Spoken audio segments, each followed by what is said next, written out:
Hi, today we're going to be discussing consideration transfer and a business combination, which is related to case 16-9, commitment to share.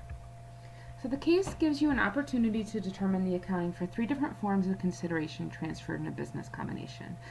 For this particular case, we're going to talk about cash, shares, and contingent consideration, mainly focusing on the last one for contingent consideration. You'll also determine the initial recognition of the purchase consideration as well as the appropriate classification and subsequent measurement of the contingent consideration. This case, while explicitly doesn't ask us to define and determine whether or not this transaction qualifies as a business combination, you do have an opportunity to do so as well. So, as you know from the case, on October 31st, BICO entered into an agreement with Selco to purchase certain assets and assume certain liabilities of Selco. The case has more background on the specific transaction and the types of businesses that these two companies run. So, pursuant to the agreement, BICO is going to transfer to the owners of Selco, that should say cash of $2 million and $10 million in worth of not $10 million, 10 million shares of BICO common stock. And BICO will also assume liabilities of $4.5 million.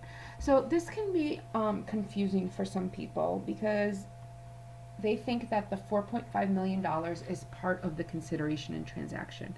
It's not. Basically, what it's saying is that they're going to purchase the assets and assume liabilities. So when you buy a company, what you're actually doing is taking ownership of the assets and then assuming responsibility for the liabilities of that company. So that's kind of thrown in there as a red herring almost, but you need that information to understand the entirety of the transaction. So so as part of the agreement, because there's a period of time between when the transaction,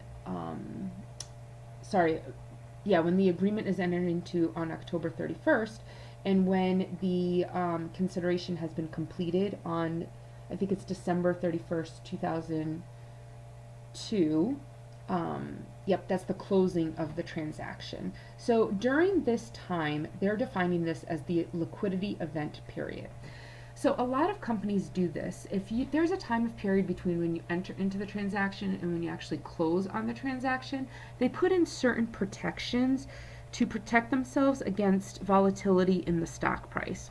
So here, what the agreement is saying is that if BICO undergoes an IPO during the liquidity event period, which is defined in the case, and the 10 million shares received have a fair value of less than $20 million, then BICO is required to issue additional shares up to 2 million additional shares so that the fair value of the shares that they are issuing to Selco equals $20 million. So basically what they're trying to do is say that Selco is guaranteed to receive at least $20 million worth of shares. Okay, so if the stock price drops in that period, they'll have to issue additional shares so that Selco still gets at least $20 million worth of shares.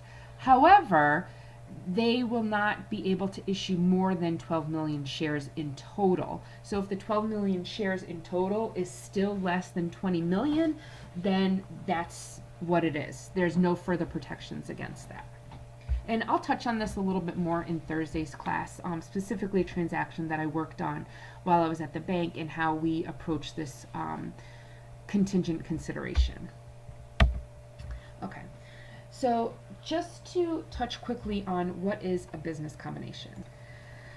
So, like I mentioned, the requirements of this case don't ask you to determine whether or not this is in the scope of business combinations. However, as a general rule, this would be your first step to determine whether or not this transaction qualifies as a business combination. And you can see here I've put up the definition of what a business combination is, and there's three elements of a business that are defined as follow: inputs, processes, and outputs. The ASC code will have more details on what that means. But the case does tell us that the assets and liabilities acquired meet the definition of a business as defined in ASC 805-10. So we can move on with this assumption.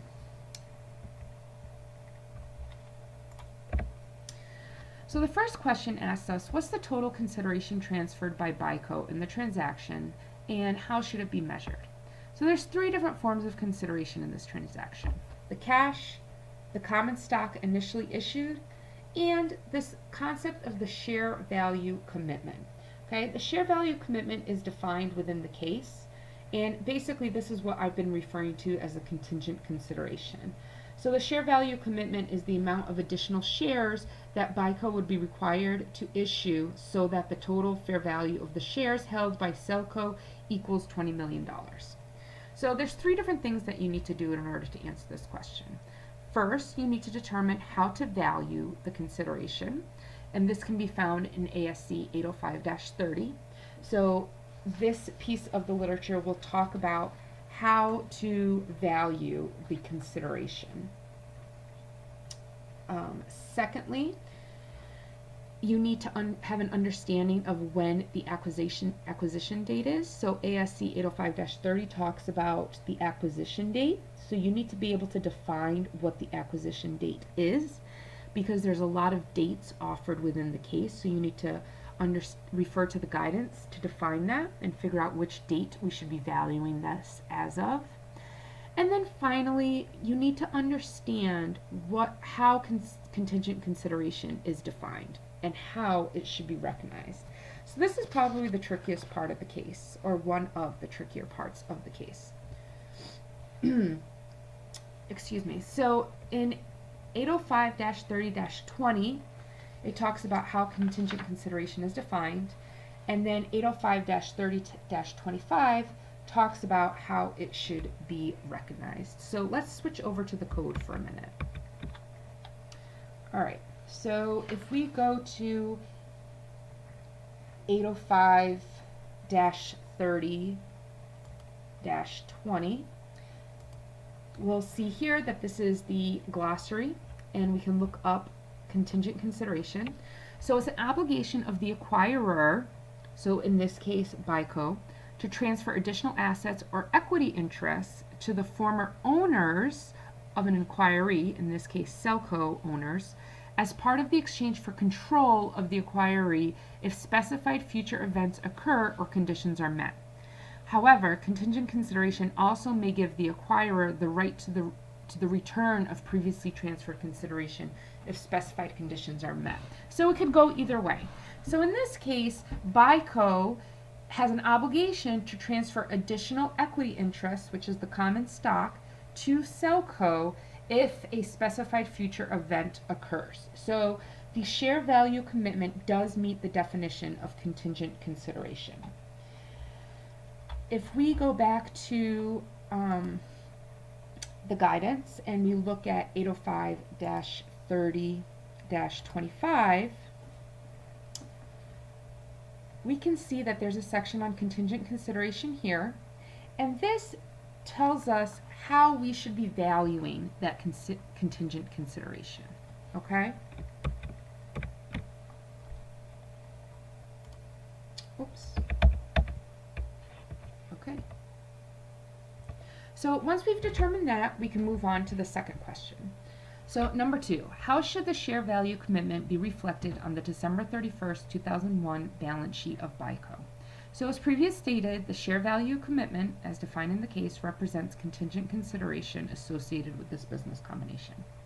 So there's two different pieces of guidance that apply to contingent consideration, and you need to understand which section of the guidance applies to this scenario. So if I'm going to jump to the guidance in just a minute, but basically what question number 2 is asking us is to determine whether the share value commitment should be defined as a liability or part of equity in BICO's balance sheet. So here, it's really important to review the scope of the guidance to ensure that you're following the correct guidance as it applies to this case. So let's jump over to the guidance. Oops. So we're going to go back to 805-30-25. So we're talking about recognition of consideration transferred. Okay, so it's not a gain from the purchase. So here we're going to go back to that contingent consideration section. So this tells us how to value it. And then Section 6 goes on to say that the acquirer shall classify an obligation to pay contingent consideration as a liability or as an equity in accordance with subtopics 480-10 and 815-40. So for example, subtopic 480-10 provides guidance on whether to classify as a liability a contingent consideration arrangement that is, in substance, a put option written by the acquirer on the market price, etc., etc., etc. So basically what you need to do is you need to look at 480-10 and 815-40 to see which piece of the guidance this particular contingent consideration falls under. And from there, you can make the determination as to whether or not this should be classified as an equity or a liability. So I'm going to ask you to do this before Thursday's class, and then I can answer any additional questions in class on Thursday if you had trouble understanding that guidance. Okay. Oops. And then finally, the third part is asking us what journal entries, if any, are required to record the change in the fair value for the share value commitment from 12/31/2001 and 6/30/2002. So basically, the accounting treatment and the associated journal entries to be recorded, if any, are dependent on the conclusions that you reached for question number 2. In determining how to record the change in fair value, guidance under 805-30-35-1 should be considered. So if you determine that the contingent consideration is a liability, then there's one treatment and journal entries required. If you determine that it's an equity, then there's a possibly different treatment and possibly different journal entries that are required. So really it hinges on your determination and conclusion that was reached in number 2. Thank you, and we can have a further discussion on this in class on Thursday.